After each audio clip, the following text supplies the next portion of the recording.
کی تعمیر کے ہم نے شروع کر رکھا ہے۔ آج کا درس بھی اسی کا سلسلہ ہے کہ جس کا موضوع دیا گیا ہے کہ خاوند بیوی ایک دوسرے کو کیسے خوش رکھیں۔ یہ بہت اہم سوال ہے اور ہر خاوند بیوی کی ضرورت بھی ہے اور اس کا حل بھی تلاش کرنے کی ضرورت ہے۔ ہمارے ہاں عموماً ایک دوسرے کو خوش کرنے کے لیے ایسی چیزیں کی جاتی ہیں کہ جن کا اثر صرف عارضی ہوتا ہے اور اس کے مد مقابل بہت سے ایسے معاملات ہوتے ہیں کہ جو ایک دوسرے کو خوش کرنے کے لیے جو ہم عارضی طور پر کرتے ہیں ان معاملات کے ہوتے ہوئے اس کا اثر نہیں ہوتا۔ یعنی فرض کرو ہمارے ہاں عموماً ایک دوسرے کو گفٹ دینے کا اور خاص طور پر خاوند کا بیوی کو گفٹ دینے کا یہ سلسلہ چلتا ہے اور یہ سمجھا جاتا ہے کہ اس سے بیوی خوش ہو جاتی ہے۔ ہاں کوئی شک نہیں، بہت اچھی بات ہے، اللہ کے نبی صلی اللہ علیہ وسلم کی سنت ہے ہدیہ دینا، تحفہ دینا، گفٹ دینا، اور یہ محبت کو بڑھاتا بھی ہے، جس طرح کہ آپ کا فرمان ہے تہادو تحابو، آپ مانتے ہیں کہ ایک دوسرے کو ہدیہ دو، گفٹ دو، اس سے محبت بڑھتی ہے۔ لیکن دیکھنے میں آتا ہے کہ گفٹ وغیرہ دینے کے باوجود بھی بجائے محبت پیدا ہونے کے، بڑھنے کے، بلکہ نفرتیں ہی بڑھتی ہیں اور زیادہ ہوتی ہیں۔ تو اس کی وجہ پھر کیا ہے؟ اس کی وجہ بنیادی یہی ہے کہ جب ہم ہر چیز کو اپنی عقل سے اور اپنے انداز سے کرنے کی کوشش کرتے ہیں، قرآن و سنت کی تعلیمات کو چھوڑ کر رب العالمین جو احکم الحاکمین ہے اور جو اپنے بندوں کو سب سے بہتر جانتا ہے کہ کس میں بندوں کی خیر ہے، صلاح ہے، بھلائی ہے، اور کس میں ان کا نقصان، ان کی بربادی ہے، تو اس رب العالمین کی تعلیمات کو نظر انداز کر کے جب انسان سمجھتا ہے کہ اپنی ذہانت سے، اپنی سوچ و فکر سے میں کوئی کام بہتر کر سکوں گا، تو یہ کام پھر بہتر نہیں ہوتا، بگڑتا ہے، اس میں اصلاح نہیں ہوتی بلکہ فساد پیدا ہوتا ہے۔ یہاں پر پھر رشتے مضبوط نہیں ہوتے بلکہ کمزور ہوتے ہیں اور محبتوں کی بجائے نفرتیں پیدا ہوتی ہیں۔ اس لیے ہمارے ہاں بعض اوقات آج کل خصوصاً اس دور میں بعض ڈائلاگ ایک دوسرے کو بول دینا یا کسی مناسبت سے تو ہدیہ گفٹ کر دینا، کیوں اس کے اچھے اثرات ثابت نہیں ہوتے جو ہونا چاہیے۔ تو آج کا ہمارا درس جو ہے حقیقت میں اس موضوع پر رہے گا جو بہت اہم موضوع ہے۔ ہم نے اس سے پہلے سابقہ موضوعات میں ذکر کیا تھا شادی کے حوالے سے کہ شادی کب رحمت بنتی ہے اور شادیاں کس طرح ناکام ہوتی ہیں، اس کے کیا اسباب ہیں۔ تو وہ موضوع تھا رشتے ناطے کو قائم کرنے کے لیے اور خاوند بیوی کا آپس میں ایک دوسرے کے ساتھ منسلک ہونے کے حوالے سے۔ لیکن اب منسلک ہو گئے، رشتہ قائم ہو گیا، اب اس کے بعد اس رشتے کو چلانے کے لیے ہمارے لیے کیا تعلیمات ہیں، اور اسلام نے کسی بھی چیز کو صرف ایک طرف سے نہیں بلکہ ہر لحاظ سے اس کی تعلیمات دی ہیں، اس کے حل دیے ہیں۔ اگر کوئی سورہ بقرہ دوسرے پارے میں پڑھتا ہے جہاں پر اللہ تعالیٰ نے ان معاشرتی معاملات کا ذکر کیا ہے، تو وہاں پر دیکھے گا کس ترتیب کے ساتھ خاوند بیوی کے اختیار سے لے کر آگے ان کے نکاح کے معاملات سے اور نکاح کے لیے کیا کچھ ہونا چاہیے، کب جو ہے کیسے کیسے نکاح ہوتا ہے، اس کے کیا لوازمات ہیں، آگے چل کر طلاق کے حوالے سے کہ طلاق کیسے ہوتی ہے اور اس کے کیا حالات ہیں، تو ساری ہر چیز کو تفصیل سے ترتیب سے بیان کیا گیا ہے۔ تو ضرورت ہے ہمیں قرآن و سنت کی ان تعلیمات کو دیکھنے کی۔ تو چنانچہ خاوند بیوی کا ایک دوسرے کے ساتھ جب تعلق قائم ہوتا ہے، اختیار ہوتا ہے، ایک دوسرے کے لیے اختیار کر لیتے ہیں، اس کے بعد اللہ تعالیٰ کی تعلیمات اگلی کیا ہے؟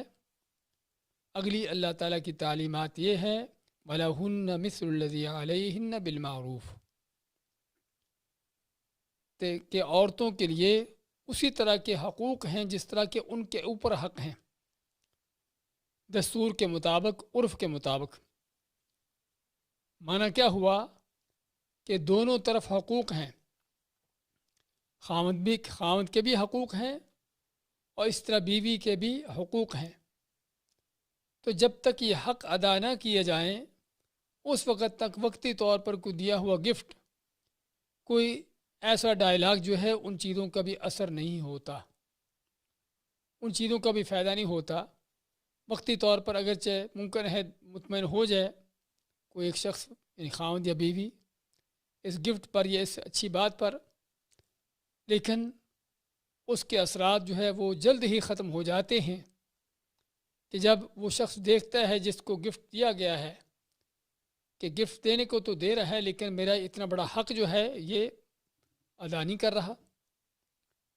میرا یہ حق مجھے نہیں مل رہا، تو اس وقت جو ہے جس طرح ہم نے عرض کیا ہے کہ اس طرح کی چیزیں جو ہیں جو محبت پیدا کرنے کے لیے کوئی شک نہیں کہ اس کے بہت بڑا ایک اثر ہوتا ہے، اس کا بھی اثر ظاہر ہو جاتا ہے جب حقوق پامال ہوتے ہیں۔ اس لیے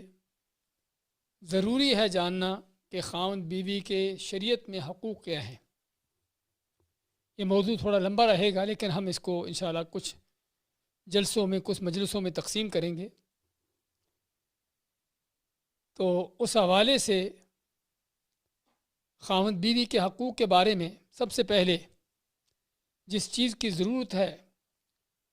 وہ اللہ کی ہوئی تقسیم کو قبول کرنا، اس پر راضی ہو جانا اور اس پر عمل پیرا ہونا۔ اللہ تعالیٰ نے مرد کو پیدا کیا اور مرد کو پیدا کرتے ہوئے اس کے اندر جو اللہ تعالیٰ نے اس کو جو ذمہ داریاں دی ہیں اس کے مطابق اس کے اندر صلاحیتیں رکھیں، اور ان صلاحیتوں کے مطابق پھر اللہ نے اس کو ذمہ داریاں اور یہ چیزیں عطا کی۔ اس کا مطلب کہ اللہ نے ہی صلاحیتیں دی ہیں، اللہ ہی ذمہ داریاں تقسیم کی ہیں۔ اسی طرح عورت کو پیدا کیا، اس کے جسم کی خاص ساخت رکھی جو مرد کے سے الگ ہے، اور اس کو ذمہ داریاں دیں، اور عورت کو جو ذمہ داریاں دی ہیں انہی ذمہ داریوں کے لحاظ سے ہی، یعنی اس کو وہی ذمہ داریاں دی ہیں جو اس کی ساخت کے، اس کے جسم کی بناوٹ کے مطابق ہیں۔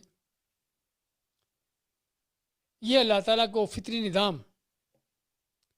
کہ جب تک اس چیز پر آدمی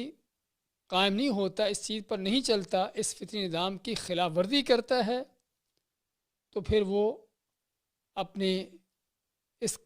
معاملات میں، ازدواجی تعلقات کے ان چیزوں کے اندر ناکام ہے۔ جب وہ اللہ تعالیٰ کی دی ہوئی تعلیمات کو، جو سب سے بہتر جانتا ہے کہ مرد کون ہے، اس کی کیا صلاحیت ہے، اس کو کیا ذمہ داری دینی ہے، عورت کی کیا صلاحیتیں ہیں، اس کو کیا کام دینے ہیں، کیا ذمہ داریاں سونپنی ہیں، تو جب اس اللہ کی دی ہوئی یہ تقسیم ہے اس کو نظر انداز کر دیا جاتا ہے یا اس کو تسلیم نہیں کیا جاتا تو یہیں پر پھر بگاڑ پیدا ہوتا ہے۔ تو خاوند بیوی پھر ایک دوسرے کو خوش نہیں رکھ پاتے، اس لیے کہ اس فطرت کی مخالفت کی ہے، خلاف ورزی کی ہے جس پر اللہ نے پیدا کیا ہے۔ اس لیے فرماتا اللہ تعالیٰ وَلَا تَتَمَنَّوْا بِمَا فَضَّلَ اللَّهُ بَعْضَكُمْ عَلَى بَعْضٍ، کہ اللہ نے جو تم کو ایک دوسرے پر برتری فضیلت دی ہے، برتری فضیلت دینے کا معنی کہ صلاحیتیں، قوتیں، ذمہ داریاں، یہ چیزیں اللہ نے جو تم کو تقسیم کی ہیں ایک دوسرے کے لحاظ سے، تو اللہ نے جو جس کو دیا ہے اسی پر وہ مطمئن ہو، اسی پر راضی ہو، اور دوسرے کی جو صلاحیتیں ہیں ان کو حاصل کرنے کی تمنا نہ کرے۔ قرآن کے صاف الفاظ کہ اللہ نے جو دوسرے کو دیا ہے، خاوند کے یا بیوی کو، میں دوسرے کو جو چیز دی ہے اس کو حاصل کرنے کی تمنا نہ کرے، کیونکہ اللہ نے اس کے لیے خاص وہ رکھی ہے، دوسرے کے لیے نہیں ہے۔ تو چنانچہ اس بنیاد پر اس کا معنی کیا ہوا کہ کچھ خاوند کے حقوق ہیں، کچھ بیوی کے حقوق ہیں، اور کچھ وہ حقوق ہیں جو مشترکہ ہیں۔ تو چنانچہ تین قسم کے حق ہیں خاوند بیوی کے حوالے سے۔ کچھ وہ حقوق ہیں جو خاوند کے خاص ہیں، خاوند کے حقوق بیوی پر، اور پھر کچھ دوسرے حقوق ہیں جو بیوی کے حقوق ہیں خاوند پر، اور تیسری قسم حقوق کی ہے جو مشترکہ ہیں۔ خاوند بیوی دونوں ہی ایک دوسرے کے ان حقوق ادا کرنے کے ذمہ دار بھی ہیں اور ان حقوق کو پانے کے حقدار بھی ہیں۔ چنانچہ خاوند کے حقوق کیا ہیں؟ خاوند کے حقوق میں سب سے پہلے جو بنیادی چیز سمجھنے کی ہے وہ کیا ہے؟ جس طرح ہم نے ابھی آیت پڑھی ہے، اس سے ملتی جلتی دوسری آیت بھی جس میں اللہ نے اسی چیز کا آگے مزید وضاحت کی، وہ کیا ہے؟ الرجال قوامون علی النساء، کہ مرد جو ہیں وہ قوامون ہیں، وہ سرپرست ہیں، وہ ذمہ دار ہیں، نگہبان ہیں، کن پر؟ علی النساء، عورتوں پر۔ اب یہ وہ ذمہ داری ہے جو اللہ نے خود عطا کی ہے، خود سونپی ہے۔ مرد کو ذمہ داری دی ہے کہ عورتوں کے اوپر سرپرستی کرے، ان کی نگہبانی کرے، ان کا تحفظ کرے، ان کے معاملات کو چلائے، دیکھے۔ تو ساری ذمہ داریاں اللہ نے کس پر ڈالی ہیں؟ مرد پر ڈالی ہیں۔ آگے اس کی وجہ بھی بیان کی کہ مرد پر کیوں ذمہ دار ڈالی ہیں، بما فضل اللہ بعضهم علی بعض وبما انفقوا من اموالہم۔ اللہ ماتا ہے کہ جو اللہ نے ایک دوسرے پر ان کو فضیلت دی ہے، فضیلت دینے کا معنی کہ صلاحیتوں کے اعتبار سے ایک دوسرے کے لیے زیادہ صلاحیتیں رکھتی ہیں۔ مرد کو وہ دی ہیں جو عورت کو نہ دی ہوں، عورت کو وہ دی ہیں جو مرد کو نہ دی ہوں، ایک تو اس لحاظ سے، اور جو مردوں کو ذمہ داری دی اخراجات کی اور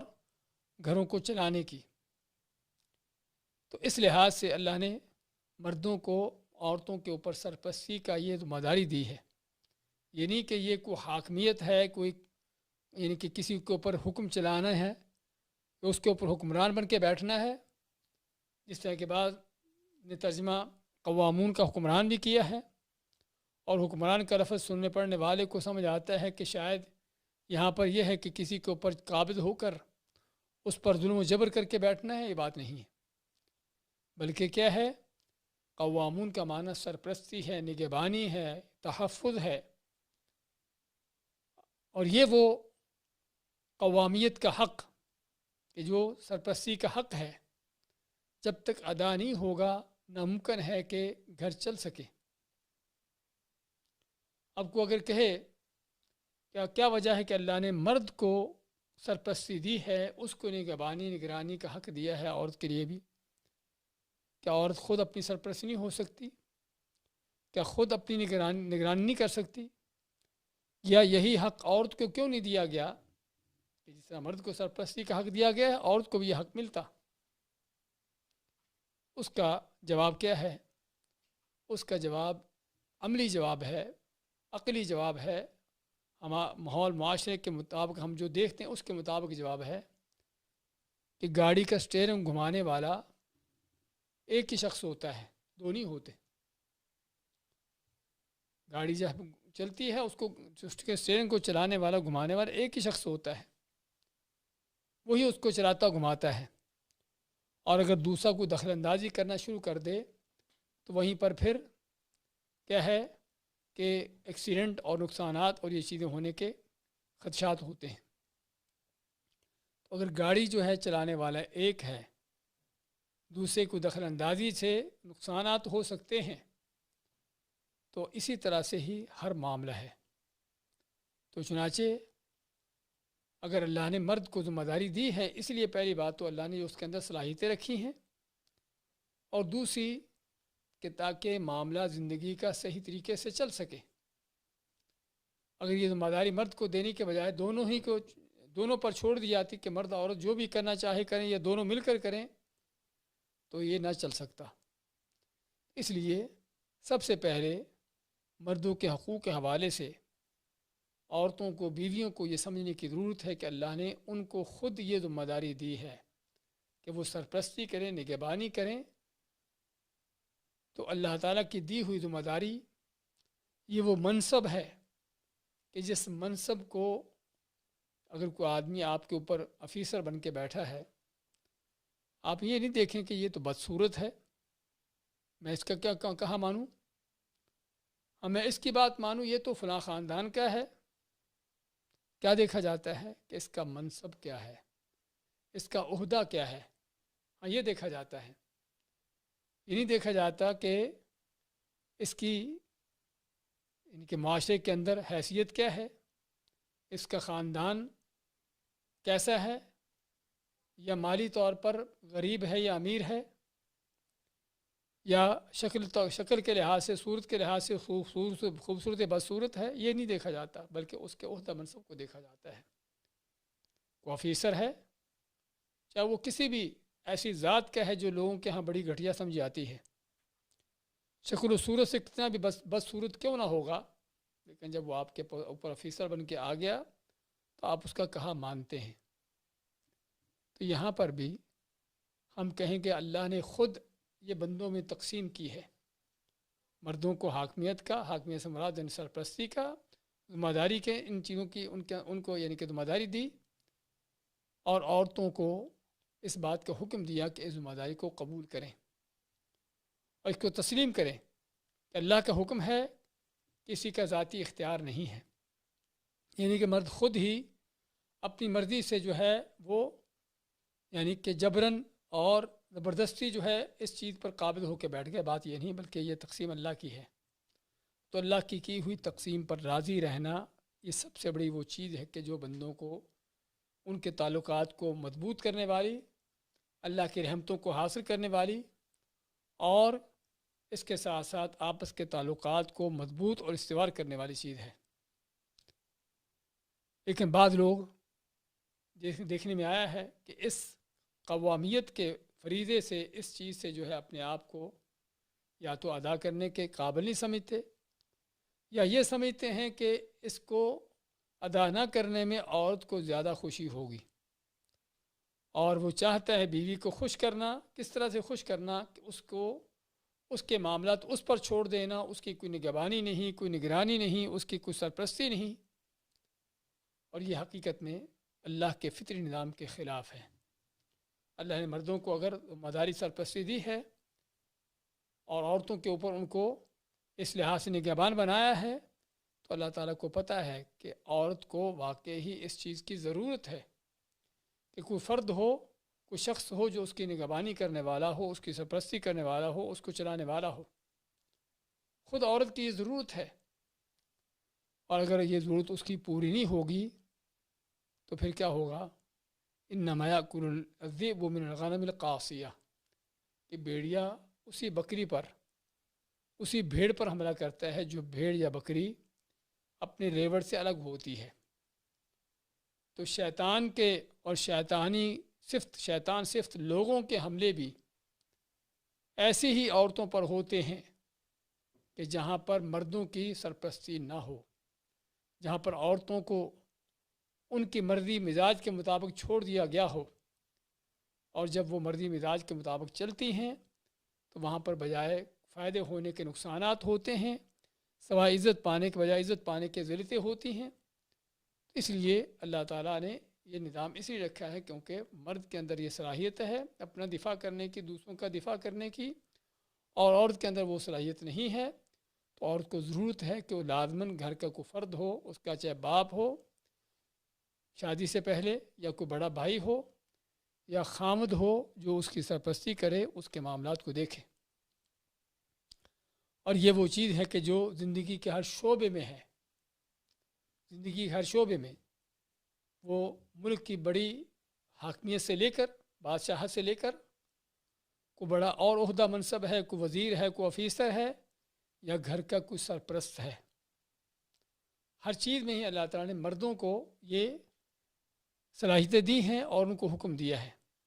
کہ لوگوں کے ملک کے معاملات ہوں یا کسی قوم قبیلے کے معاملات ہوں، ان کو چلانے کے لیے حکم کس کو دیا؟ مردوں کو دیا۔ اور جب عورت اس چیز کو قبضہ میں لینے کی کوشش کرتی ہے، اس منصب تک آنے کی کوشش کرتی ہے، تو اللہ کے نبی صلی اللہ علیہ وسلم نے کیا فرمایا؟ لن يفلح قوم ولو امرهم امرأة۔ صحیح بخاری کی حدیث میں آپ فرماتے ہیں کہ ایسی قوم کبھی فلاح کامیابی نہیں پا سکتی کہ جنہوں نے اپنی حاکمیت، اپنے معاملات کسی عورت کو سونپ دیے ہوں، یعنی ان کو چلانے والی عورت ہو۔ تو اللہ کے نبی صلی اللہ علیہ وسلم کا یہ فرمان، آپ کی دی ہوئی یہ خبر کبھی جھوٹی نہیں ہو سکتی۔ ہاں، دنیا جہان کے سبھی لوگ جھوٹے ہو سکتے ہیں، لیکن نبی کریم صلی اللہ علیہ وسلم کی فرمان آپ کے فرمان سے سچا کو فرمان نہیں ہے۔ تو اس لیے خاوند کے حقوق میں سب سے پہلے جن چیزوں کو جاننے کی ضرورت ہے وہ کیا ہے کہ اللہ نے جو ان کو سرپرستی کی ذمہ داری دی ہے، اس ذمہ داری کو وہ ادا کریں، اور عورت کو بھی فرض بنتا ہے کہ اللہ کی ہوئی اس تقسیم کو قبول کرے، اس پر راضی ہو، اس پر کوئی اعتراض نہ ہو۔ اسی طرح خاوند کے حقوق جو اللہ قرآن سنت میں بیان ہوئے ہیں، وہ بیوی کا خاوند کی اطاعت کرنا، بیوی کا خاوند کے حکم کو ماننا، اس کی اطاعت کرنا، لیکن ایسی اطاعت جس میں اللہ کی نافرمانی نہ ہوتی ہو۔ قرآن کریم میں اللہ تعالیٰ نے جب عورتوں کے بارے میں فرمایا کہ جو عورتیں ان کے بد مزاج ہوتی ہیں، خاوندوں کے سر چڑھتی ہیں، تو اللہ نے فرمایا کہ ان کو تم کیا کرو؟ ان کو وعظ و نصیحت کرو، ان کے بستروں سے ان سے الگ ہو جاؤ، اور اگر مارنے کی ضرورت بھی ہے تو ہلکی پھلکی ایسی مار جس کا کوئی نشان نہ ہو۔ آگے کیا فرمایا؟ فَإِنْ أَطَعْنَكُمْ، کہ اگر وہ بیویاں، وہ عورتیں تمہاری بات مان لیتی ہیں، تمہارا کہا مانتی ہیں اور تمہارے حکم کے مطابق چلتی ہیں، تو پھر جو ہے فَلَا تَبُغُوا عَلَيْهِنَّ سَبِيلًا، تو پھر ان کو تم تنگ کرنے کی، اذیت دینے کا کوئی رستہ نہ ڈھونڈو۔ اسی ضمن میں یعنی عورت کا مرد کی اطاعت کرنا اور بیوی کا خاوند کی اطاعت کرنا، اسی ضمن میں یعنی کہ حسین بن محسن کی پھوپھی کی بات، ان کا قصہ آتا ہے۔ حسین بن محسن ایک صحابی ہیں، ان کی پھوپھی کا واقعہ آتا ہے کہ وہ رسول کریم صلی اللہ علیہ وسلم کے پاس آئیں، اور آئیں تو آپ نے اس سے پوچھا، آپ نے اس عورت سے پوچھا اذاتی زوج انتی، کیا تیرا خامد ہے، یعنی تو شادی شدہ ہے؟ قالت نعم، اس نے کہا جی ہاں۔ تو آپ میں کہ کیف انت لہو، کہ تم اپنے خاوند کے ساتھ کیسی ہو، یعنی تمہارا معاملہ اس کے ساتھ کیسا رہتا ہے؟ کیا جواب دیتی ہے؟ ذرا جواب غور سے سننے کی ضرورت ہے۔ ان خواتین کو، ان عورتوں کو جو سمجھتی ہیں کہ خاوند کا حکم ماننا، اس کی اطاعت کرنا میری ذلت ہے،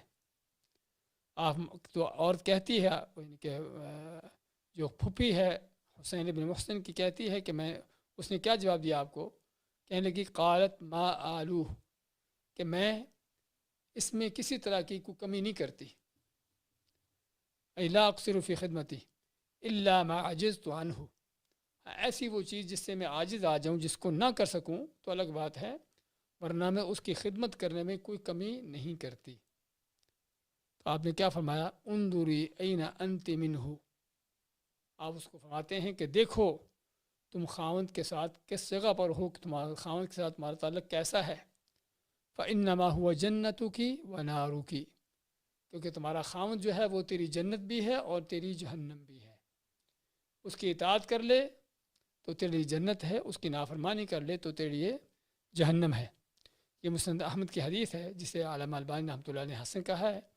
تو کہنے کا مقصد اس میں آپ صلی اللہ علیہ وسلم نے اس عورت سے پوچھا، جب اس نے بتایا کہ اپنی خاوند کی خدمت کی کوئی کمی نہیں کرتی، جو مجھ سے ممکن ہے میں کرتی ہوں، تو آپ نے اس کو تنبیہ کی پھر کہ تیرا خاوند جو ہے تیری جنت بھی ہے اور تیری جہنم بھی ہے، اس کی اطاعت کرو گی تو جنت مل جائے گی، اس کی نافرمانی کرو گی تو جہنم ہوگی۔ اور بلکہ آپ فرماتے ہیں لو کنت آمرا احدا ان یسجد لاحد،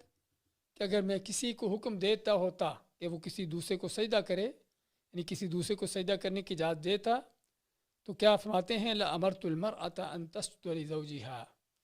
تو میں عورت کو حکم دیتا کہ اپنے خاوند کو سجدہ کرے۔ یہ مسند احمد کی حدیث ہے، اور اس حدیث کا پس منظر یہ ہے کہ ایک صحابی بعض یعنی کہ ملکوں میں جاتے ہیں، روم کے علاقوں میں یا اس طرح کے علاقوں میں جاتے ہیں، تو وہاں پر دیکھتے ہیں، یہ معاذ بن جبل کی حدیث ہے، تو پھر دیکھتے ہیں کہ وہاں کے لوگ جو ہیں اپنے بڑوں کو سجدہ کرتے ہیں، بادشاہ ہو یا ان کو کوئی دینی رہنما پیشوا ہو، ان کو سجدہ کرتے ہیں۔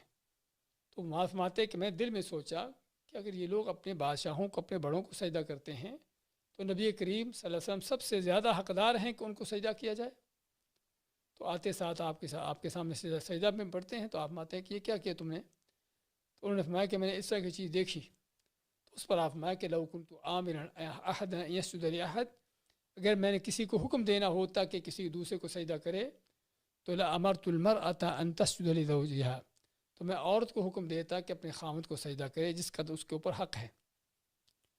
اسی طرح ام المؤمنین عائشہ رضی اللہ تعالیٰ عنہ کی حدیث ہے، آپ سے پوچھا گیا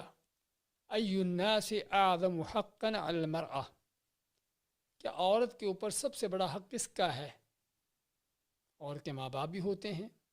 اس کی اولاد بھی ہوتی ہے، اس کے بہن بھائی بھی ہوتے ہیں، تو ان لوگوں میں سے عورت کے اوپر سب سے بڑا حق کس کا ہے؟ آپ ماتے ہیں زوجہا، اس کے خاوند کا ہے۔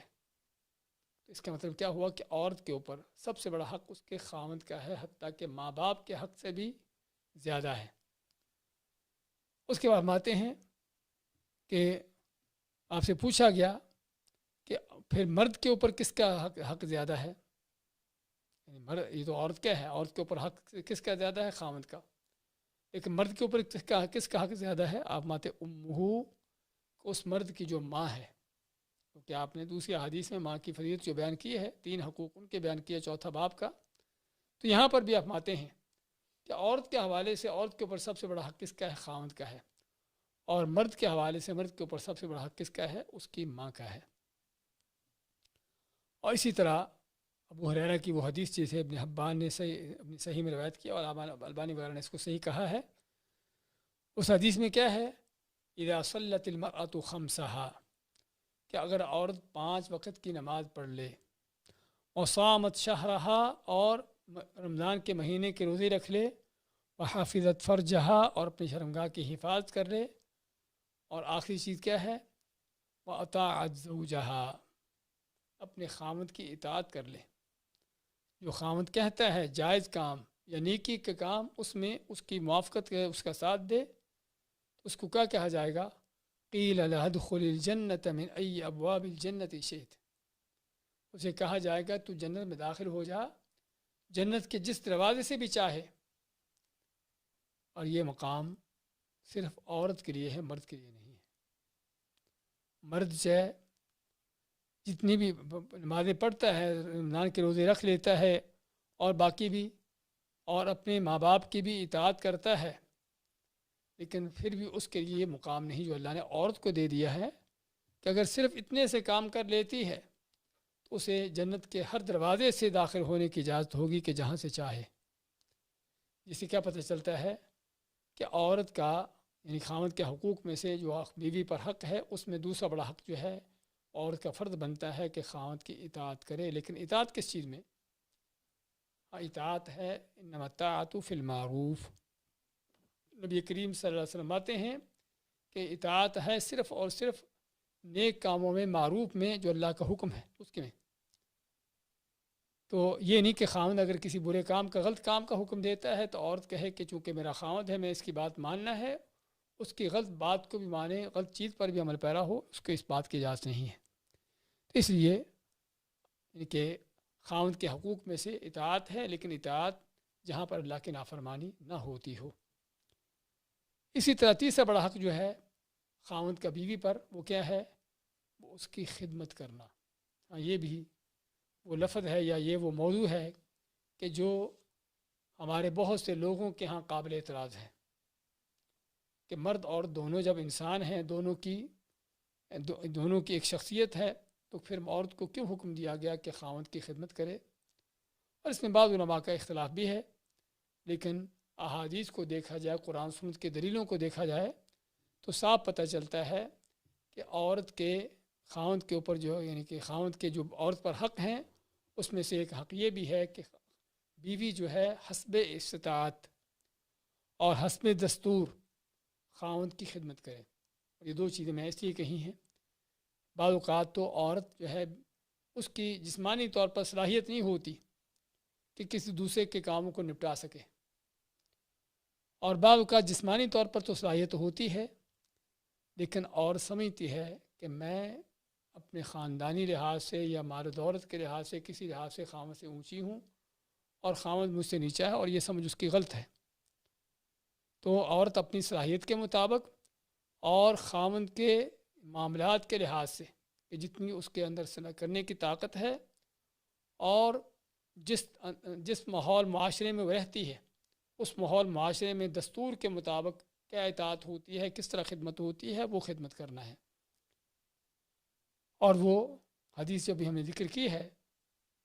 محسن بن قیس یعنی حسین بن محسن کی، اس میں یہی چیز ہے کہ آپ اس کی پھوپھی سے پوچھتے ہیں کہ تمہارا خاوند سے کیا تھا تعلق ہے، تو آگے سے کیا کہتی ہے کہ میں اس کی خدمت کرنے میں کوئی کمی نہیں کرتی۔ تو یہ ہے حقیقی معنوں میں جو عورت کے اوپر فرض ہے خاوند کے حوالے سے، لیکن یہ خدمت جو ہے جس طرح ہم نے ذکر کیا ہے کہ عورت کی استطاعت کے مطابق ہے اور حالات کے دستور کے مطابق ہے، وہاں کے جس طرح کے حالات ہوں۔ تو اس لیے اور ہم دیکھتے ہیں پھر اس حوالے سے بھی کہ رسول کریم صلی اللہ علیہ وسلم کی دور میں آپ کے ازواج مطہرات بھی، آپ کی بیٹی فاطمہ رضی اللہ تعالیٰ کے بارے میں آتا ہے، اور اس طرح دوسری عورتیں بھی کس طرح اپنے گھروں کے کام کاج نپٹانے میں، خاوند کے کاموں کو چلانے میں کس طرح ان کا کردار ہوتا تھا۔ فاطمہ رضی اللہ کے بارے میں سنتے ہیں، احادیث پڑھتے ہیں کہ جس میں یہ ہے کہ وہ چکی چلاتے یعنی کہ دانے پیستے ہوئے آٹا بنانے کے لیے چکی چلاتے چلاتے ان کے ہاتھوں پر نشان پڑ جاتے، مشکیزیں اٹھاتے اٹھاتے ان کے کندھوں پر نشان پڑ جاتے۔ تو حالانکہ کون ہے، جہانوں کے سردار کی بیٹی ہے، لیکن اس کے باوجود اپنے خاوند کی خدمت سمجھتے ہیں کہ میرا یہ کام میرا فرض ہے۔ اور اسی طرح اسماء بنت ابی بکر، ابو بکر صدیق کی بیٹی، جو اب زبیر بن عوام کی بیوی تھی، وہ نہ کہ صرف گھر کے کام کرتی بلکہ زبیر بن عوام کے کھیت تک کے بعد معاملات میں ان کا ساتھ دیتی، اور اسی طرح سے نیک عورتوں کا آج تک کردار رہا ہے۔ آج جو نیک نہیں ہوتی، بد ہوتی ہیں، جن کے معاملات اللہ اس کے رسول کے حکم کے خلاف ہوتے ہیں، اب وہ خاوند کی خدمت کرنا تو توہین سمجھتی ہیں، لیکن خاوند کے علاوہ چاہے سینکڑوں ہزاروں لوگوں کی جا کے خدمت کرتی رہے، وہ اس کو اپنی عزت سمجھتی ہے۔ چنانچہ ریسٹورنٹوں میں زیادہ تر خدمت کرنے والی کون ہیں؟ یہ عورتیں ہیں۔ جہازوں میں وہاں پر خدمت کرنے والی کون ہیں؟ ایئر ہوسٹس ہیں۔ کہنے کا مقصد کہ جس طرح انسان جب ایک اللہ کا ڈر دل سے نکال دیتا ہے تو اللہ دنیا جہان کے ڈر اس کے دل میں ڈال دیتا ہے۔ جب انسان ایک اللہ کے سامنے نہیں جھکتا تو اللہ پھر اس کو ہر چیز کے سامنے جھکا دیتا ہے۔ ایسے ہی عورت کا معاملہ ہے خاوند کے ساتھ، کہ جب وہ خاوند کی خدمت کرنا اپنی توہین سمجھتی ہے تو اللہ پھر اس عورت کو اتنا ذلیل کرتا ہے کہ اس کو ہر انسان کا خادم بنا دیتا ہے، کہ وہ لوگوں کو غیر محرموں کی جا کے خدمت کر رہی ہے، ان کو کس کس انداز سے اپنے حسن و جمال کے اور ان چیزوں کی اپنی اداؤں کے ساتھ ان کو متاثر کرتی ہے تاکہ کسی دکان میں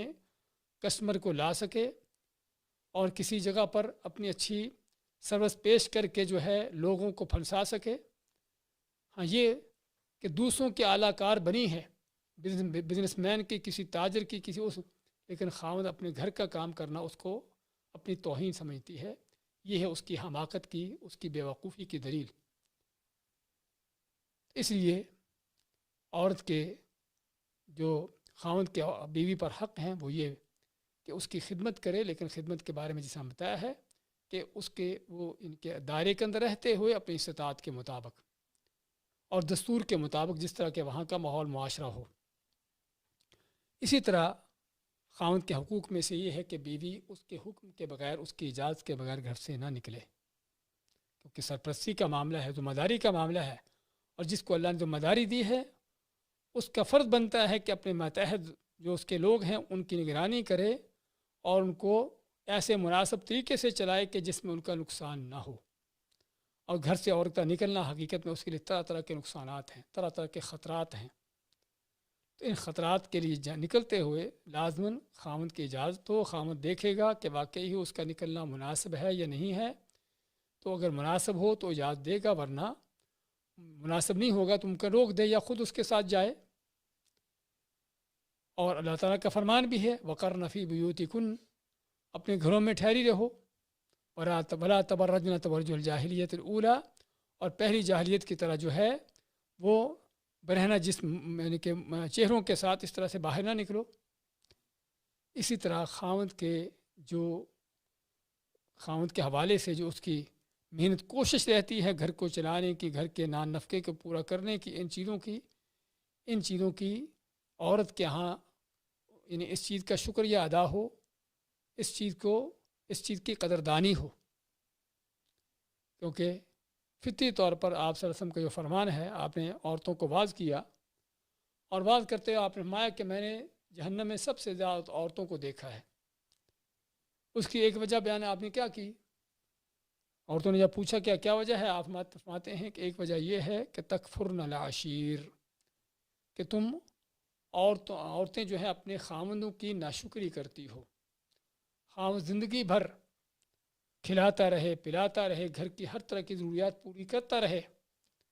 لیکن کبھی کسی وقت زندگی کے کسی موڑ پر جا کر خاوند کے معاملات مالی طور پر کمزور پڑ گئے،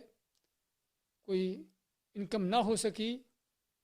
اور وہ جو پہلے معاملہ تھا کھلانے پلانے کا اس میں کوئی کمی آ گئی، تو وہیں پر عورت کیا کہے گی کہ ما رأیت منک خیرا قط، کہ میں نے تو تجھ سے کبھی خیر دیکھی ہی نہیں ہے. یہ بات میری نہیں، رسول کریم صلی اللہ علیہ وسلم کا فرمان ہے، اور آپ اس فطرت کو بیان کر رہے ہیں کہ جو اکثر عورتوں کے اندر پائی جاتی ہے کہ تکفرن العشیر، کہ جو خاوندوں کے احسانات اور ان کی نیکیوں ان کا انکار کر دینا، ان کو بھلا دینا، ان کو نظر انداز کر دینا. اور کوئی شک نہیں کہ یہ وہ نعمت ہے کہ جس کی قدردانی عورت کو اس وقت ہوتی ہے جب خاوند چھوٹ جاتا ہے، فوت ہونے کی شکل میں، کہ جب وہ ذمہ داریاں جو خاوند اٹھائے ہوئے تھا گھر کو چلانے کی وہ چلا گیا. اب عورت دیکھتی ہے کہ گھر کو چلانا، بچوں کو سنبھالنا، یہ بچوں کے سارے معاملات کے مالی اخراجات کو پورا کرنا، اس وقت اس کو پتہ چلتا ہے کہ واقعی ہی اس کا خاوند کا کیا کردار تھا. اور صرف فوت ہونے پر نہیں، طلاق جب ہو جاتی ہے، جب عورت خاوند سے الگ ہو جاتی ہے، اس وقت بھی اس کو پتہ چلتا ہے کہ خاوند چاہے بعض اوقات کتنا بھی برا کیوں نہ ہو، تب بھی اس خاوند کا تعلق، اس کی معاملات ممکن ہے کہ اس کے وہ سینکڑوں بلکہ دسیوں یعنی کہ سینکڑوں ان رشتہ داروں سے بہتر ہوں کہ جن کے پاس عورت جا کر سمجھتی ہے کہ میں جا کر امن و سکون سے رہ سکوں گی. طلاق دیتی ہے تاکہ اپنے ماں باپ کے گھر میں چلی جائے،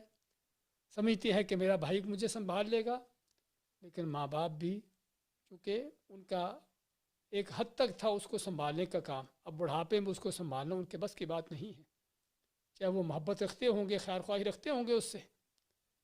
اور بعض اوقات جو عورتیں بھائیوں کے اوپر جا کر ان کے سروں پر بیٹھتی ہیں، وہ دیکھتی ہیں کہ کن ذلتوں خواریوں کا سامنا ہوتا ہے ان کا.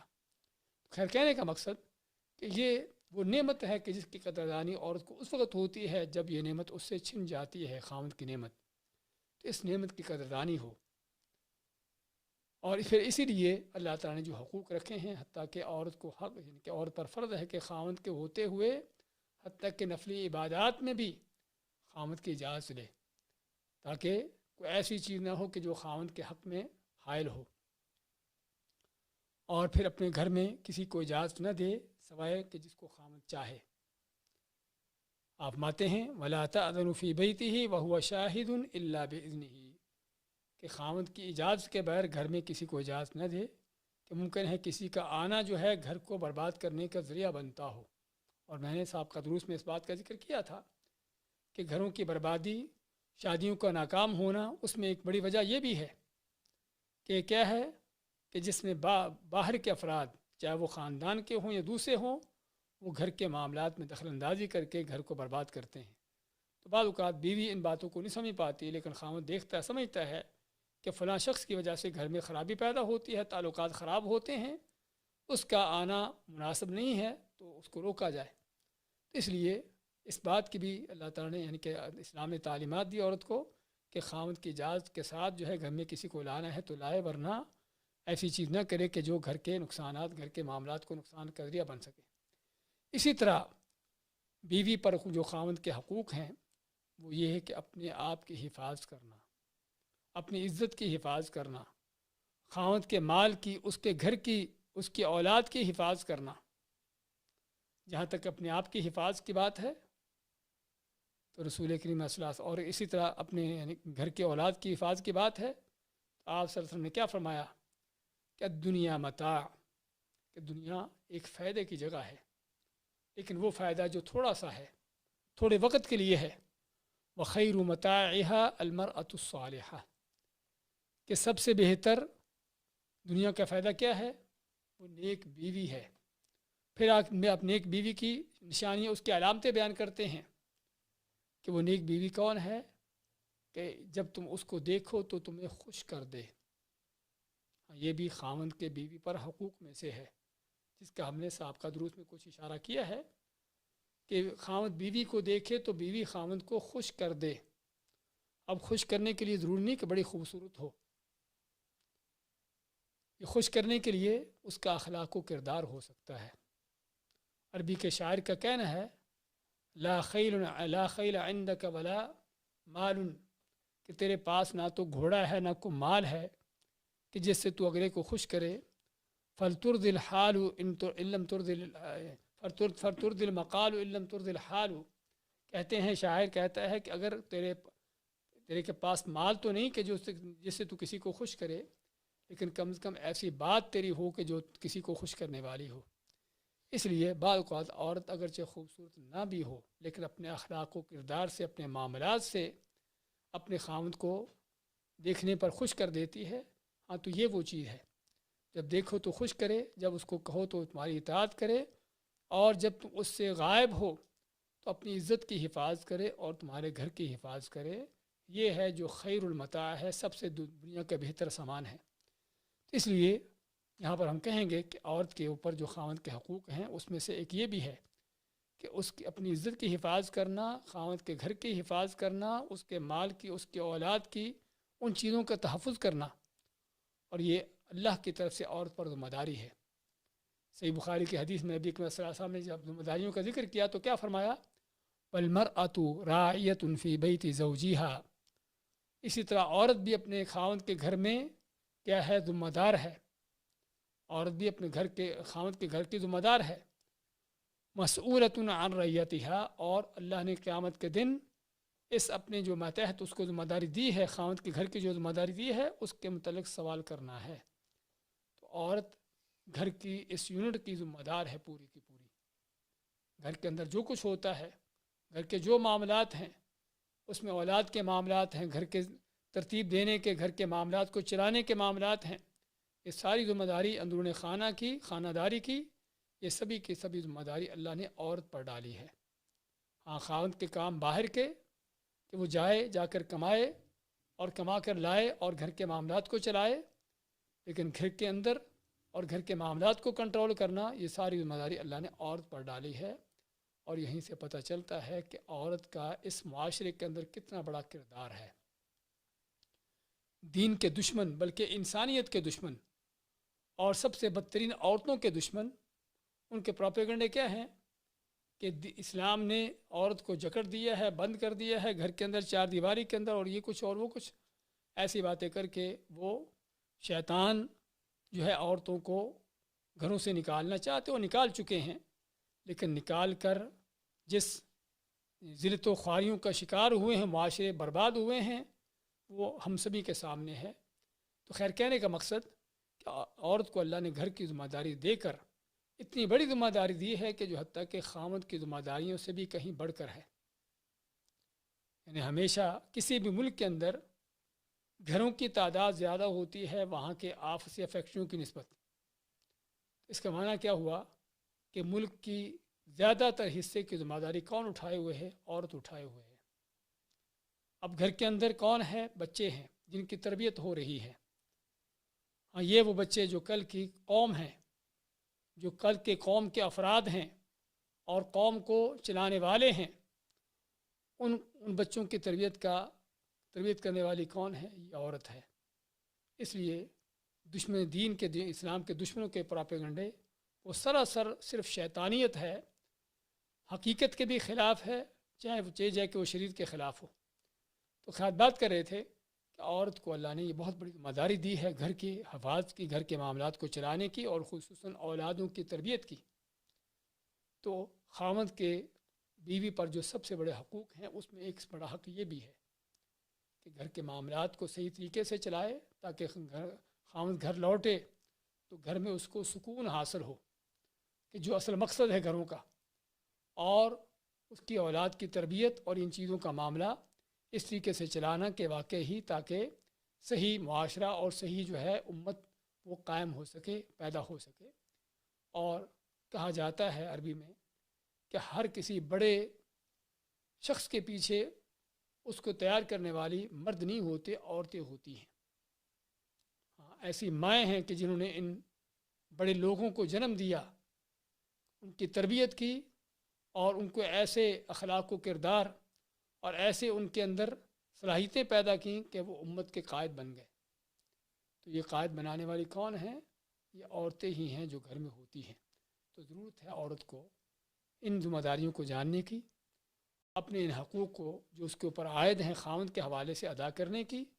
ہاں، ان کو ادا کرتی ہے تو ابھی ہم نے حدیث کیا پڑھی ہے کہ عورت اگر یہ کر لیتی ہے کام تو اس کے لیے جنت کے 8 دروازے کھلے ہیں جہاں سے چاہے وہ داخل ہو. بارک اللہ فیکم، جزاکم اللہ خیر. ہم اگلے درس میں انشاءاللہ اس کے ساتھ جو خاوند کے اوپر بیوی کے حقوق ہیں اور جو اس سے زیادہ ہیں، آج جو ہم نے بیان کیے ہیں خاوند کے حقوق بیوی پر یہ تھوڑے ہیں،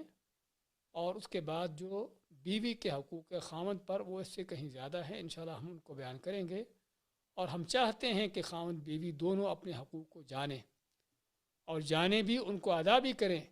ہاں، یہ وہ چیز ہے کہ جو دونوں کے آپس کے تعلقات کو مضبوط کرنے والی ہے. یہ وہ بات ہے کہ جو آپس میں دلوں کو ملانے والی ہے، محبتیں پیدا کرنے والی ہے،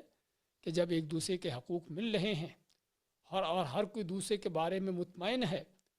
اور ہر کسی کو دوسرے سے کچھ شکایت نہیں ہے. ہاں، یہ وہ چیز ہے کہ جو دلوں کو ملاتی ہے اور دلوں کے اندر محبتیں پیدا کرتی ہے. بارک اللہ فیکم و جزاکم اللہ خیر.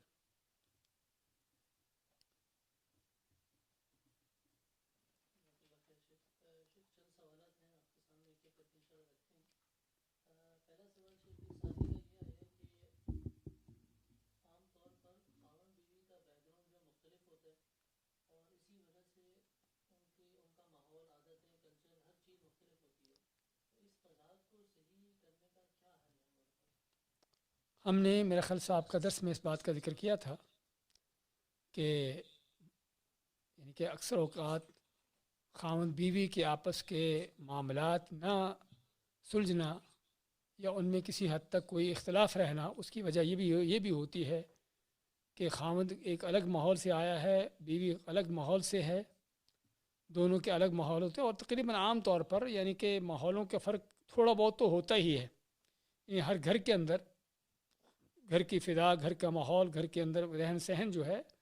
وہ کسی نہ کسی حد تک دوسرے گھر سے الگ ہوتا ہے. تو اگر زیادہ نہیں تو کسی نہ کسی یعنی کم حد تک بھی اس کے اندر فرق رہتا ہے.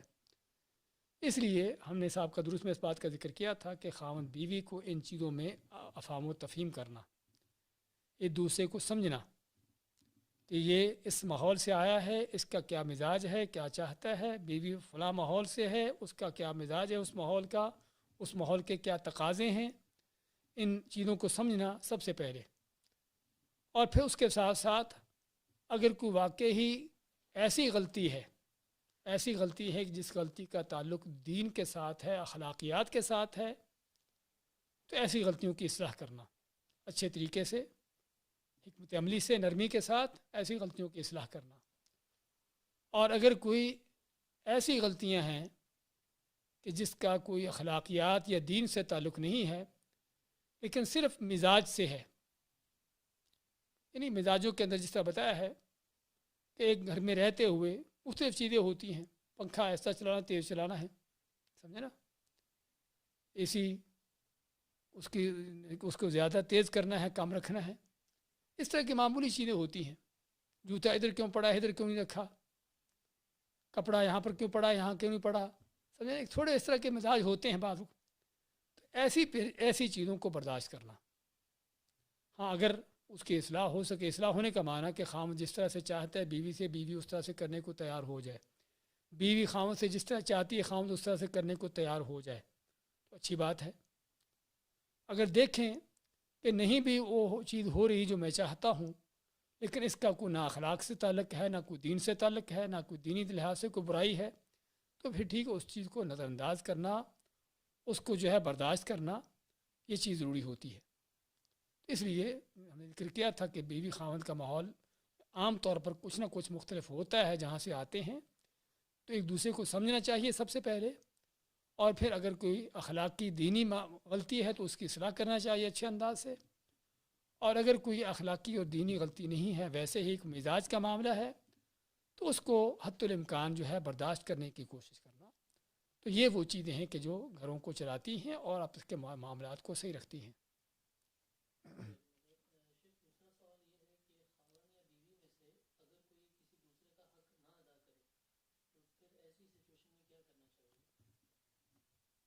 جی ہاں، سوال یہ ہے کہ خاوند اور بیوی میں سے اگر کوئی کسی دوسرے کا حق ادا نہ کرے، کیونکہ آج کا ہمارا موضوع، اگر موضوع بھی ہمارا اسی ہی پر چلے گا کہ خاوند بیوی کے حقوق کیا ہیں، اور یہ حقوق ہم نے ذکر کیا ہے تو 3 طرح کے ہیں، کچھ خاوند کے حقوق ہیں، کچھ بیوی کے حقوق ہیں، اور کچھ وہ حقوق ہیں جو مشترکہ ہیں، اور ان حقوق کو ادا کرنا ضروری ہے، کیونکہ حق کسی چیز کو کہنے کا معنی یہ ہے کہ وہ چیز جو دوسرے کو ملنا چاہیے، اس کا حق ہے، اس کو ملنا چاہیے۔ تو اس لیے خاوند کے بیوی کے اوپر حق ہو یا بیوی کا خاوند پر ہو، اصل یہ ہے کہ وہ حق ادا کیا جائے، اور اگر ادا نہیں کیا جاتا اور دنیا کے اندر یعنی کہ اس چیز کو باوجود مطالبے کی بھی ادا نہیں کیا جاتا، فرض کرو خاوند بیوی کا حق ادا نہیں کر رہا یا بیوی خاوند کا حق ادا نہیں کر رہی، پہلی بات تو یہ ہے کہ اچھے انداز سے سمجھانے کی ضرورت ہے، بتانے کی ضرورت ہے کہ واقعی یہ حق ادا نہیں ہو رہا، اس حق کی ادائیگی کی کوشش کی جائے، اس کو اللہ کا ڈر خوف دلایا جائے، اور اگر پھر بھی ادائیگی نہ ہو اور اس حق کو چھوڑ دینا ممکن ہو، تو اس کو چھوڑنے کی کوشش کرنا چاہیے، برداشت کرنا چاہیے، کیونکہ حق جو ہے صرف معمولی سے نہیں بلکہ حتیٰ کہ بہت بڑے بڑے حقوق بھی جو ہے اسلام نے ان کو بھی بعض اوقات چھوڑ دینے کی تعلیم دی ہے، تلقین کی ہے، تاکہ خاوند بیوی کا رشتہ جو ہے چلتا رہے، کٹے نہیں۔ سورۃ النساء میں اللہ نے جب خاوند بیوی کے حقوق کا معاملہ بیان کیا اور وہاں پر ذکر کیا اس چیز کا کہ اگر خاوند کو بیوی پسند نہ ہو یا کوئی اس طرح کا معاملہ ہو، تو وہاں پر اس چیز کا بھی حکم دیا کہ اگر خاوند بیوی میں سے کوئی اپنے کسی حق کو چھوڑ دے تاکہ ان کا رشتہ قائم رہ سکے، چل سکے، تو یہ بھی ان کو کرنا چاہیے تاکہ رشتے نہ ٹوٹے۔ تو اس لیے پہلی بات تو یہ ہے کہ اس حق کو حاصل کرنے کے لیے مناسب طریقہ سمجھانے کا اختیار کیا جائے، اور اگر پھر بھی نہ ملے تو پھر اس کو اگر چھوڑا جا سکتا ہو، برداشت کیا جا سکتا ہو، تو اس کو چھوڑا جائے اور اس چیز کو برداشت کیا جائے، اور یہ اس بات کو مد نظر رکھا جائے کہ یہ چھوڑا ہوا حق جو ہے چھوٹا نہیں ہے بلکہ ملے گا، اور ملے گا اس دن کہ جب انسان کو اس حق کی اشد ترین ضرورت ہوگی۔ وہ کون سا دن ہے؟ قیامت کا دن ہے۔ رسول کریم صلی اللہ علیہ وسلم فرماتے ہیں لَتُؤَدُّنُ الْحُقُوقَ إِلَىٰ أَهْلِهَا، کہ تم کو ہر قیمت حقداروں کے حق دینا ہوں گے، اور فرماتے ہیں کہ حتیٰ کہ وہ بکری کہ جو سینگوں والی ہے، جس نے بغیر سینگوں کے بکری کو مارا ہوگا، وہ بھی ان کو بھی نہیں چھوڑا جائے گا جب تک ایک دوسرے کے وہ بدلہ نہ لے لیا جائے گا۔ اس لیے نہ سمجھے کہ خاوند بیوی کا معاملہ ہے، جو کسی کے ساتھ ظلم زیادتی کر لے کوئی پوچھنے والا کوئی نہیں ہے۔ ہاں، پوچھنے والا ممکن ہے دنیا میں کوئی نہ ہو، لیکن اللہ تعالیٰ کیا ہے، وَكَانَ رَبُّكَ بَصِيرًا، اور تیرا رب جو ہے وہ دیکھ رہا ہے، ایک ایک چیز اس کی نظر میں ہے، اور اس کا دیکھنے کا مقصد یہ ہے کہ تاکہ کل ان کا حساب لینا، کہ تاکہ ہر ایک کا حق اس کو ادا کرنا، اس لیے یہ حق کل ادا کرنا ہوں گے۔ اور یہاں پر ایک بہت حقیقت میں یعنی کہ جو باریکی کی بات ہے اور بہت ہی گہرائی کی بات سمجھنے کی ہے، وہ یہ ہے کہ عام طور پر لوگ دوسروں کے حقوق یعنی باہر کے لوگوں کے حقوق کے بارے میں محتاط ہوتے ہیں کہ اس کا حق ہے، اس کو دینا ہوگا، کیونکہ پتہ ہے کہ نہیں دیں گے تو ڈنڈے کے زور سے لے گا۔ لیکن گھر کے اندر ایک دوسرے کے حقوق کو پامال کیا جاتا ہے، ان کے حقوق کو جو ہے وہ چھوڑا جاتا ہے، ادا نہیں کیے جاتے، اور پھر کوئی پرواہ بھی نہیں ہوتی کہ میں نے حق ادا نہیں کیا، اس لیے کہ گھر کی بات ہے، کون سی باہر کی بات ہے، اور یہ بھی کہ کون سا زور چلتا ہے کسی کا، یعنی خاص طور پر خاوند کے یعنی بیوی کا خاوند کے اوپر، تو یہ آج تو زور نہیں چلتا، لیکن کل قیامت کا دن ایسا دن ہے کہ جس دن کسی کا کوئی زور نہیں ہوگا۔ وہاں پر اگر کسی کا زور ہوگا تو صرف اللہ کا ہوگا۔ نبی کریم صلی اللہ علیہ وسلم نے ایک آدمی کو دیکھا کہ اپنے غلام کو مار رہا تھا، یعنی وہ آقا ہے، اس کا مالک ہے، اپنا اس کو غلام کو مار رہا تھا، اور سمجھتا تھا کہ یہ میرا غلام ہے، میں اس کا آقا ہوں، مجھے کون روکنے والا ہے۔ تو نبی کریم صلی اللہ علیہ وسلم نے فرمایا، اب صحابہ کو کس کو بتاؤ، اس کو بتاؤ جا کر کہ جتنا اختیار، جتنا اقتدار تیرا اس کے اوپر ہے، غلام کے اوپر، اس سے بڑھ کر تیرے اوپر اقتدار اور اختیار تیرے اللہ کا تجھ پر ہے۔ اس لیے نہ سمجھا جائے کہ خاوند بیوی کے معاملات یہ وہ حقوق ہیں کہ جو ضائع ہو گئے، پوچھنے والا کوئی نہیں، اللہ ان کو نہ کہ صرف دیکھ رہا ہے بلکہ ان کو ریکارڈ کر رہا ہے، لکھ رہا ہے، اور کل قیامت کے دن پورے حقوق ایک دوسرے کو دے کر جان چھوٹے گی۔ اور ممکن ہے کہ ایسے بدبخت کو خاوند بیوی ہوں کہ جن کے دنیا کے اندر تو زندگی گزر گئی جیسے گزری، لیکن قیامت کے دن وہ پہاڑوں کے برابر نیکیاں لانے کے باوجود بھی جہنم کو جا رہے ہوں، اس وجہ سے کہ جو حقوق میں زیادتی کی ہے، ظلم زیادتی کی ہے۔ اس لیے ہم یہاں پر کہیں گے کہ پہلی بات تو یہ ہے کہ حق لینے کے لیے مناسب طریقہ دیکھا جائے، مل جائے ٹھیک ہے، نہ ملے تو اس پر صبر سے کام لیا جائے، اور اس بات کا یقین ہو کہ کل قیامت کے دن مل کر رہے گا، اور جو ظالم حق نہ دینے والا ہے اس کو بھی یہاں پر متوجہ ہونے کی ضرورت ہے کہ وہ حق نہ دے کر اپنے لیے کس جہنم کا، کس عذاب کا سودا کر رہا ہے۔ اسی ضمن میں ایک واقعہ میں سن رہا تھا کہ ایک عورت کو خواب آیا، خواب میں کیا دیکھتی ہے، خواب میں دیکھتی ہے کہ اس کی ماں جو فوت ہو چکی تھی، اس کے ہاتھوں سے، اس کی انگلیوں سے خون بہہ رہا ہے، تو وہ بڑی پریشان ہوتی ہے خواب دیکھ کر، تو کسی تعبیر کرنے والے سے پوچھا کہ یہ میں نے اس طرح کا خواب دیکھا، بڑی پریشان ہوئی ہوں، کیا معاملہ ہے؟ تو اس تعبیر کرنے والے نے پوچھا کہ تیرا باپ کہاں پر ہے؟ اس نے کہا میرا باپ بہت بوڑھا ہو چکا ہے، اور یعنی کہ اس وقت اس کی عقل بھی کام نہیں کر رہی۔ تو اس نے کہا کہ تیرے باپ کا ظلم ہے جو تیری ماں پر تھا، اور آج وہ ظلم لیے ہوئے اللہ کے ہاں پیش ہو چکی ہے، تو اپنے باپ سے کہو کہ اگر تو وہ کوئی ایسا کر سکتا ہے معاملہ کہ جس سے اپنے اس گناہ کا کفارہ ادا کر سکے، ورنہ جو ہے اس کا انجام بڑا بدتر ہونے والا ہے۔ تو حقیقت یہ ہے، اس لیے نہ سمجھا جائے کہ گھر کی بات ہے، گھر کا معاملہ ہے، کسی کو حق ملا نہیں ملا، ایسی باتیں نہیں ہیں، بلکہ یہ وہ خطرناک حقوق ہیں اور سب سے اہم ترین حقوق ہیں کہ جس میں ادائیگی نہ ہونا، جس میں کمی کوتاہی جو ہے وہ ممکن ہے انسان کی ہمیشہ ہمیشہ کی بربادی کا ذریعہ بن جائے۔ بارک اللہ فیکم۔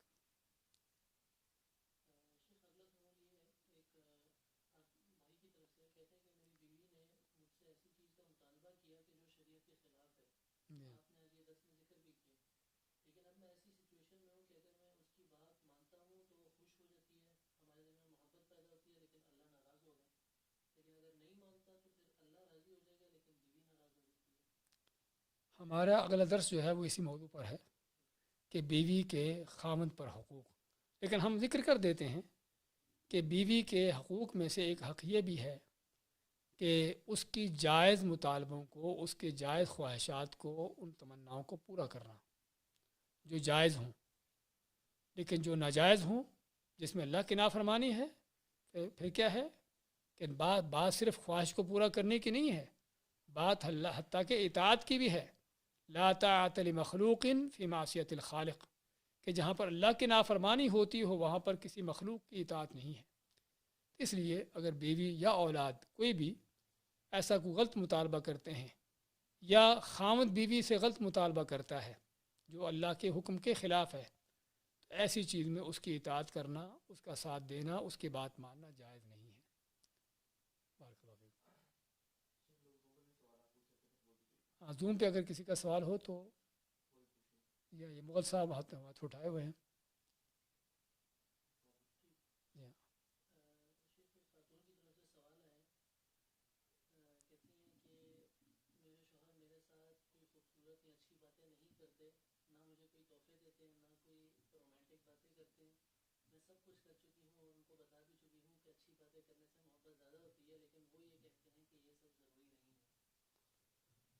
جی ہاں، سوال آپ نے سنا ہوگا کہ کسی خاتون کا سوال ہے کہ اس کا شوہر جو ہے اس کے ساتھ نہ تو کوئی گفٹ لینے دینے کا کوئی کام ہوتا ہے، نہ کوئی رومانٹک باتیں ہوتی ہیں اور اس طرح کی چیزیں۔ دیکھیے، اس طرح کی چیزوں کا ہو جانا اچھی چیز ہے، لیکن اصل مسئلہ کیا ہے کہ بعض لوگوں کے مزاج ایسے ہوتے ہیں کہ وہ ان چیزوں کو ان کو پتہ ہی نہیں ہوتا۔ اس لیے یا تو ان کا مزاج بنائیں، ان کو اس طرح کی چیزوں کی عادت ڈالیں، پھر ہے کیونکہ بعض یعنی ماحول معاشروں کے لحاظ سے لوگوں کا معاملات ہوتے ہیں ایسے کہ وہاں پر بس یعنی کہ جو مطلب کی بات ہے، جو ضروری بات ہے وہی کی اور بس اسی پر بات ختم کر دی، اور دن کی حد تک بھی جو گھر کے معاملات ہیں، ضروریات ہیں، وہ ان کو چلایا، لیکن اس سے بڑھ کر کوئی گفٹ کا لین دین کرنا، اس طرح کی چیزیں نہ کرنا، ان چیزوں پر کوئی توجہ نہیں ہوتی۔ لیکن یہاں پر ہمیں یہ بھی سمجھنے کی ضرورت ہے کہ اگر کسی خاوند کو ان چیزوں پر توجہ نہیں ہے، اس کا معنی یہ نہیں کہ وہ بیوی سے نفرت کرتا ہے یا بیوی کو نہیں چاہتا، نہیں، اس کا اس طرح بتایا کہ ممکن ہے اس کا مزاج ہی ایسا ہو، ایسے ماحول میں رہا ہو کہ جہاں پر اس طرح کی چیزوں کا تصور نہ ہو، کہ کوئی تحفے بھی دیے جاتے ہیں یا کوئی رومانٹک باتیں کی جاتی ہیں، تو بعض اوقات کو اس طرح کے ماحول میں رہا بسا ہو تو وہاں پر پھر ایسی چیزیں نہیں ہوتی۔ تو اس لیے بیوی کو بھی چاہیے یا تو خاوند کو اس طرح کی چیزوں پر لگائے کہ واقعی اس کا یہ مزاج بن جائے، اور اگر نہیں تو پھر ان چیزوں کو سمجھے کہ واقعی اس کا مزاج چونکہ اس طرح کا ہے، اس کا معنی یہ نہیں کہ اس کو محبت نہیں ہے، اس کا تعلق خراب ہے یا اس کے دل میں نفرت ہے، کوئی ایسی چیزیں نہیں ہیں۔ اور شیطان حقیقت میں ایسے موقعوں پر واقعی دل میں اس طرح کے وسوسے ڈالتا بھی ہے۔ اس نے تو کبھی ایسے مجھ سے بات ہی نہیں کی، کوئی کبھی گفٹ نہیں دیا، اس کا مطلب کہ اس کے دل میں میرے لیے محبت ہی کوئی نہیں، ایسی چیزیں نہیں ہیں۔ ممکن ہے آدمی خامد جو ہے وہ بیوی کے لیے جان بھی قربان کرنے کے لیے تیار ہو، لیکن گفٹ نہیں دے رہا، ایسی باتیں نہیں کر رہا، تو اس لیے ضروری نہیں ہوتا کہ ایسی چیزوں کے کرنے سے ہی محبت ہوتی ہے، نہ کرے تو محبت نہیں ہوتی۔ اور ہم نے اس لیے شروع میں اس بات کا ذکر کیا ہے کہ بعض اوقات گفٹ دیے جاتے ہیں، رومانٹک باتیں ہوتی ہیں، لیکن حقوق کی ادائیگی نہیں ہوتی، جس کے نتیجے میں کیا ہے کہ اس کے نتیجے میں یہ ہے کہ نفرتیں پھر بھی بڑھتی رہتی ہیں، کیونکہ جب حق اداری ہوتا تو پھر ان گفٹوں کا فائدہ نہیں ہوتا، اور رومانٹک باتیں بھی ساری بیکار ہو جاتی ہیں۔ اور بعض کا رومانٹک باتیں گفٹ نہیں بھی ہوتے، لیکن حقوق اپنے مل رہے ہیں، پورے ادا ہو رہے ہیں اور دل ملے ہوئے ہیں۔ اس لیے کہنے کا مقصد یہ بنیادی چیز نہیں ہے، لیکن پھر بھی ان چیزوں کا اہتمام کرنا چاہیے، ہونا چاہیے۔ اللہ کے نبی صلی اللہ علیہ وسلم کی ترغیب بھی آپ نے دلائی اس چیز کی، لیکن اگر نہیں بھی ہوتے تو تب بھی ہم کہیں گے کہ دوسری جانب خامد یا بیوی کو نہیں سمجھنا چاہیے کہ اس کو مجھ سے محبت نہیں ہے۔ ٹائم کافی ہو چکا، میرا خیال آخری سوال کر لیں۔ ہاں، کسی کا سوال ہے زوم پہ؟ جی آپ کریے۔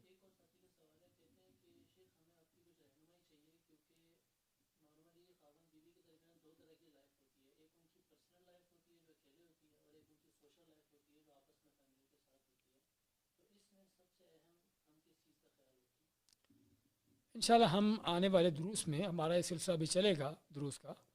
اور اس میں ہم آگے چل کر ان چیزوں کو ڈسکس کریں گے کہ سوشل لائف میں یعنی کہ خاوند بیوی کا آپس کے معاملات میں بھی کس طرح سے ان کو رہنا ہے، اور یعنی ہم آج کے ہمارے جو درس ہے اس میں تقریباً یہ کہہ سکتے ہیں کہ خاوند بیوی کے آپس کے معاملات، اس کے بعد ان کے جو سوشل معاملات ہیں فیملی کے ساتھ، اس میں بھی ہمیں کس طرح سے چلنا ہوتا ہے، وہ ایک اہم موضوع ہے کہ جس پر انشاءاللہ ایک مکمل الگ سے درس رہے گا کہ خاوند بیوی کے جو رشتہ دار ہیں، فیملیز ہیں، ان کے ساتھ کس طرح سے رہن سہن ہونا چاہیے، ان کے ساتھ کس طرح کے تعلقات ہونے چاہیے، اور ان کو بھی کس طرح سے یعنی کہ خاوند بیوی یا لڑکے لڑکی کے ساتھ رہنا چاہیے تاکہ ایک دوسرے کے معاملات جو ہیں وہ صحیح چل سکے، اس میں خرابی پیدا نہ ہو، کیونکہ گھروں کی بربادی اور رشتوں کا ٹوٹنا اور یہ چیزیں اس کے پیچھے ایک بہت بڑا جو یعنی کہ فیکٹر ہے وہ یہ بھی ہے کہ بعض اوقات جو یعنی کہ کسی ایک گھر والے جو ہیں، خاوند کے گھر والے ہوں یا بیوی کے ہوں یا دونوں ہی طرف سے، وہ ان پر اثر انداز ہوتے ہیں۔ تو انشاءاللہ ہمارا یہ الگ سے موضوع رہے گا کہ جس میں ہم اس چیز کو تفصیلاً انشاءاللہ بیان کریں گے۔